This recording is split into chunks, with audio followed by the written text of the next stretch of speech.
Detrás de este vino dorado y oloroso, busquen siempre una larga tradición. Más de medio milenio de presencia europea en el archipiélago canario, y más concretamente en la isla de La Palma, que ya en el siglo XVI era famosa por sus producciones vinícolas. Como todo primor, el Malvasía tiene ciertos misterios de origen y una extensa literatura que lo glosa como néctar de los dioses, ambrosía, sol de la tierra. La historia del Malvasía es, como verán ustedes, la misma historia de La Palma.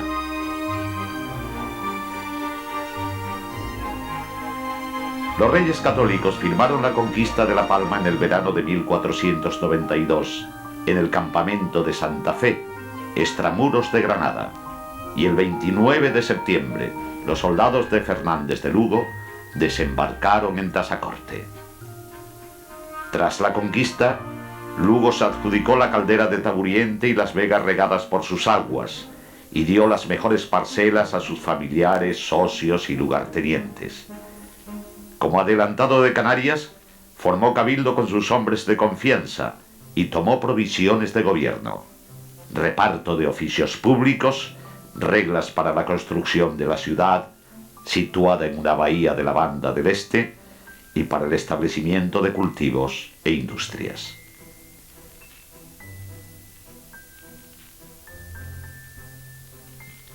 Traída de Andalucía, la caña de azúcar se convirtió en el primer cultivo intensivo, y se montaron ingenios en Argual y Tazacorte y en la otra cara de la isla, en los lugares de San Andrés y Sauces, beneficiados por ricos nacientes de agua.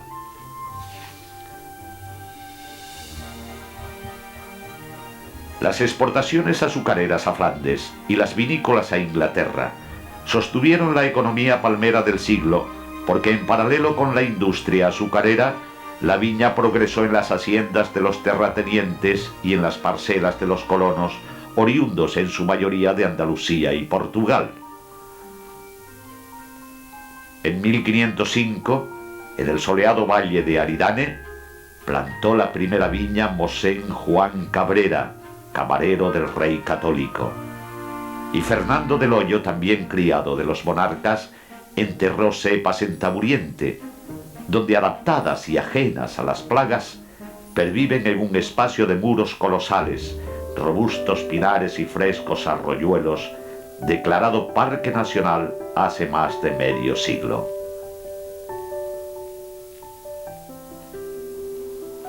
De forma triangular y cabalgada por cordilleras que buscan el sur, Cumbre Nueva y Cumbre Vieja, surcada por profundos barrancos y acantilada en el litoral, la accidentada orografía no frenó la colonización agrícola, que dedicó Las Vegas a los cultivos intensivos, reservó los llanos para los cereales y extendió la vid por todas partes.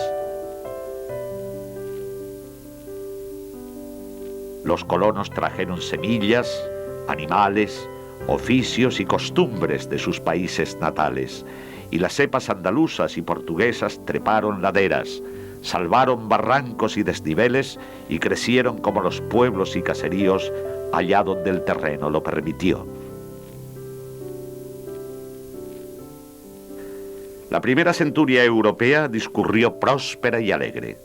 Las rentas agrícolas y los fletes marítimos pagaron el desarrollo de la isla, las localidades que se consolidaron en las comarcas y la lujosa ciudad trazada al gusto renacentista, salpicada de lonjas, comercios y talleres, activos astilleros, suntuosas iglesias adornadas con arte flamenco e italiano, casonas y palacios, donde radicaron las instituciones de gobierno y el mismo juzgado de Indias, con competencia sobre todo el archipiélago.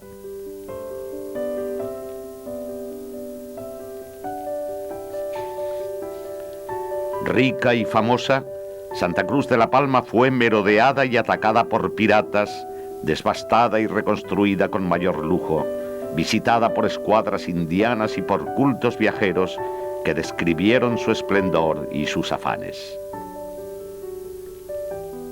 Con la noticia de su fertilidad, Acudieron flamencos y españoles, catalanes, aragoneses, levantinos, portugueses, franceses e ingleses con sus negocios, de lo que vino tanto aumento que vino a ser la mayor escala de Indias y de todas las islas. Plantaron viñas y al ver la gran abundancia de vinos que daban, llenaron de cepas toda la tierra hasta meterse en la sierra, en las laderas altas y bajas, barrancos, espesuras y montañas, eriales, pedregales y breñas.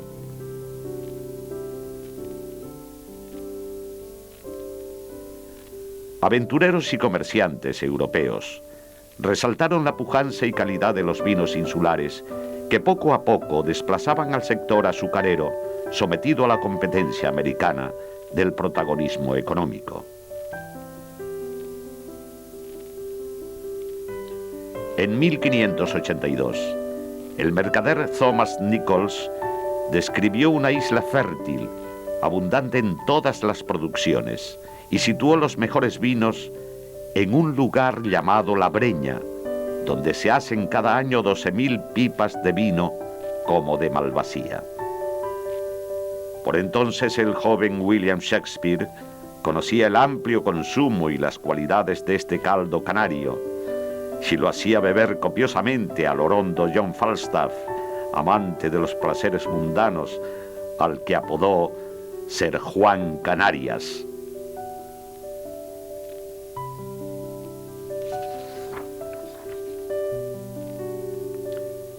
Contó este vino con extensa fortuna literaria, porque al autor de Romeo y Julieta se agregaron otros ilustres glosistas, Carlo Goldoni, Walter Scott, el romántico Lord Byron y Robert Louis Stevenson, entre otros. Los malvasías y vidueños, las variedades exportadas que citan los documentos y los escritores, constituyeron el mejor recurso económico de la isla durante 3 largos siglos. Primero con los envíos a Europa y luego hasta la guerra de Cuba a los países del Caribe.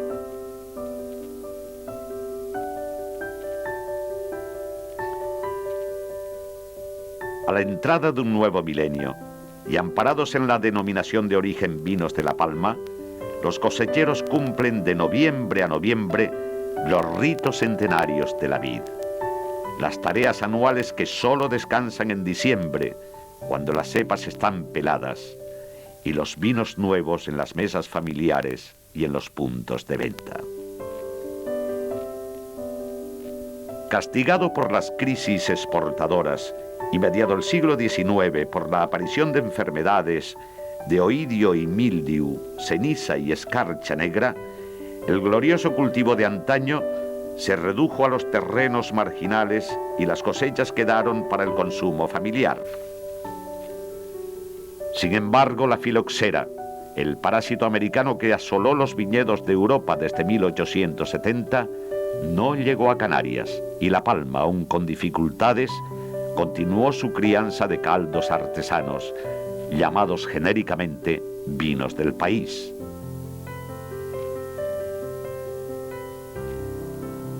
Hacia 1900, la producción vinícola ascendía a 4.190 pipas, la tercera parte de la cosecha anual de Malvasía que Thomas Nichols calculó 4 siglos antes. Con la revolución platanera de los 60, desaparecieron muchas cepas costeras y aumentaron las de medianías. El freno de la emigración a Venezuela y por tanto del abandono del medio rural permitieron que el vino palmero subsistiera y afrontara una nueva y esperanzada etapa.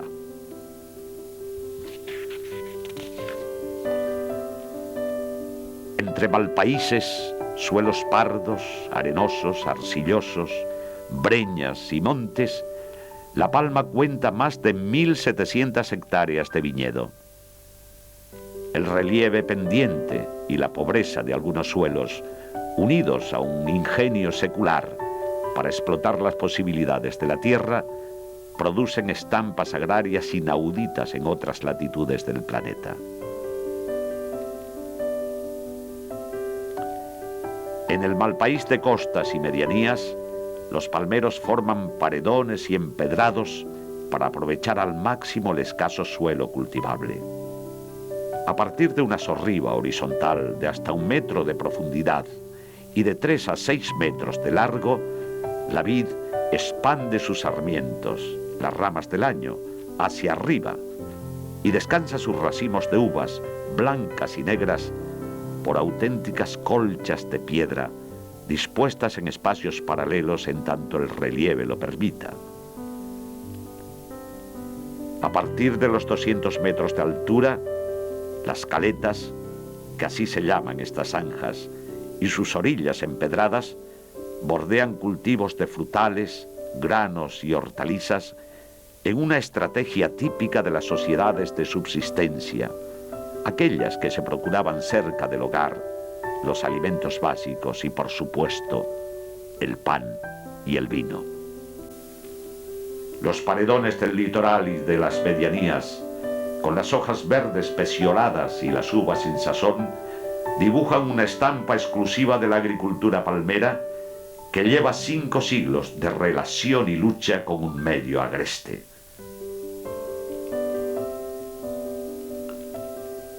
En La Palma se mantiene el sistema tradicional de siembra o estaquillado, que consiste en enterrar directamente sarmientos de la temporada anterior.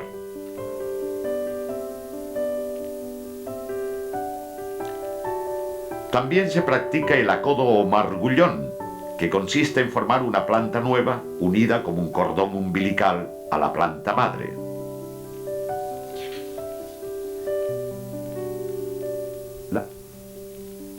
El clima es suave y los suelos volcánicos en distinto grado de evolución y ricos en sustancias minerales son los mejores avales para una carta de vinos con sabores propios.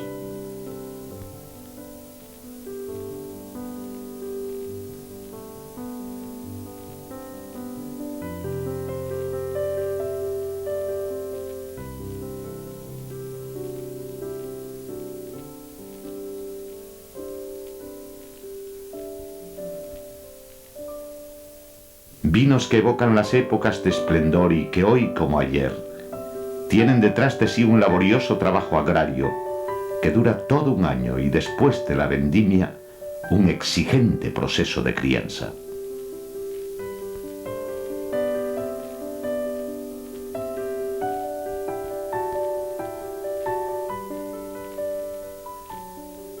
La labor de la vid comienza con el año, cuando se plantan los nuevos pies en hileras y con 1 metro de separación entre sí. También en enero se realiza la cava y escarda, tareas que tienen como fin mullir y estofar el suelo para favorecer el desarrollo radicular de las parras y eliminar las malas hierbas. Con febrero llega la poda para sanear las plantas, eliminar las partes muertas, reducir el número de racimos y también preparar las cepas para el siguiente año agrícola.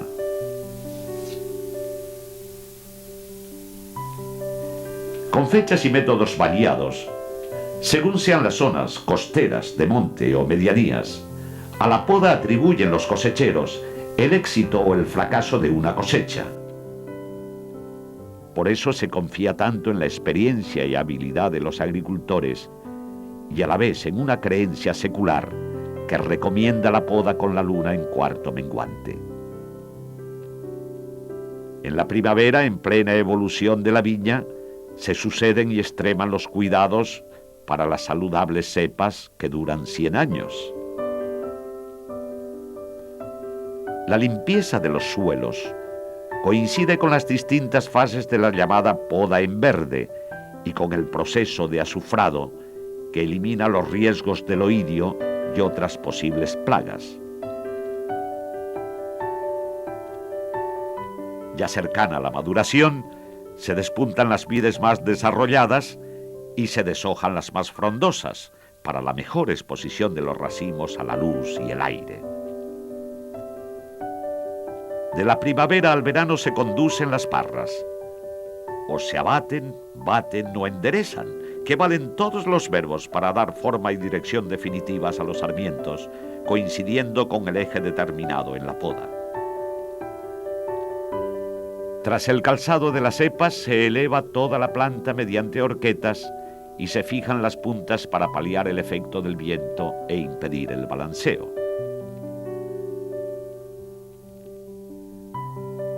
Entre mayo y junio, a veces más tarde, la levantada es la última labor antes de la vendimia, la recolección de la uva madura, siempre vinculada a fiestas y folclore popular. En La Palma se extiende de agosto a octubre, de acuerdo con el clima de las 3 comarcas productoras. Hoyo de Mazo, que agrupa Las Breñas y Santa Cruz de La Palma. Fuencaliente, de la punta sur hasta el occidental Tazacorte, y norte de La Palma, entre los municipios de Punta Llana y Tijarafe. Entre los últimos días de agosto, cuando se recolectan las uvas de la costa, hasta los primeros de octubre, destinados a las parras del norte, la vendimia cierra el ciclo de cultivo y abre la elaboración del vino. La vendimia comienza desde las primeras horas de la mañana. La tarea no admite demoras cuando la uva está en sazón, porque un último calentamiento podría cambiar el signo de la cosecha. Como un anillo, la vid se extiende por el triángulo insular a partir de 20 variedades, 14 de uvas blancas y 6 de tintas, entre estas las reputadas malvasías. Desde el Hoyo de Mazo y Las Breñas, entre los 200 y los 700 metros de nivel, los viñedos ocupan 350 hectáreas sobre empedrados y capas de picón. A partir de Punta Llana y hasta la cornisa del noroeste, los cultivos, generalmente de uva blanca, se realizan sobre suelo vegetal abancalado en las zonas pendientes con taludes y muros de piedra seca.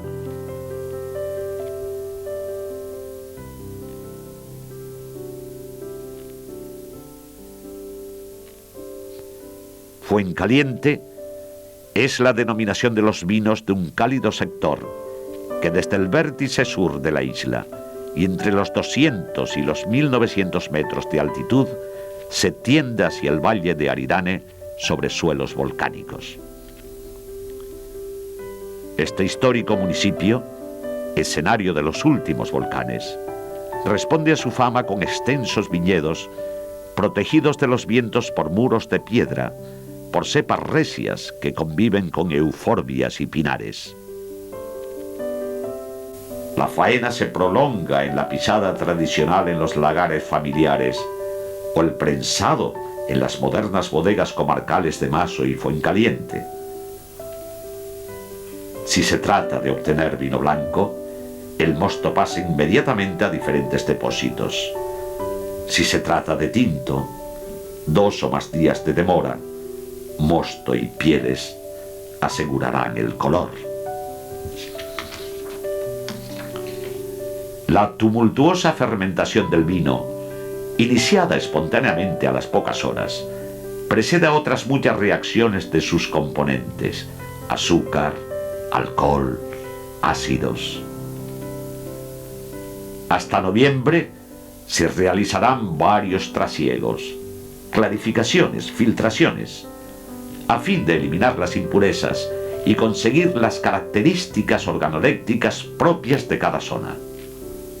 Controlada por el Consejo Regulador, la carta actual de vinos de La Palma ofrece variedades de blancos como el Bujariego, Verdelho, Sabro y Listán Blanco, tintos como el Negramol, además de los perfumados Moscatel y Malvasía.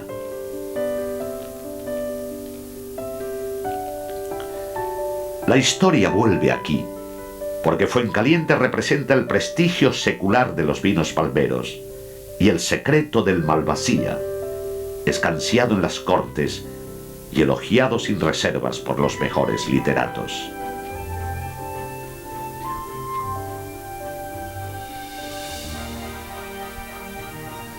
Con 15 grados, color de sol y aroma clásico, el Malvasía es el rey de los vinos canarios y se cosecha aquí, en la punta sureña de una isla, que ha recuperado la calidad y tradición de sus producciones vinícolas que tanto esplendor le dieron antaño.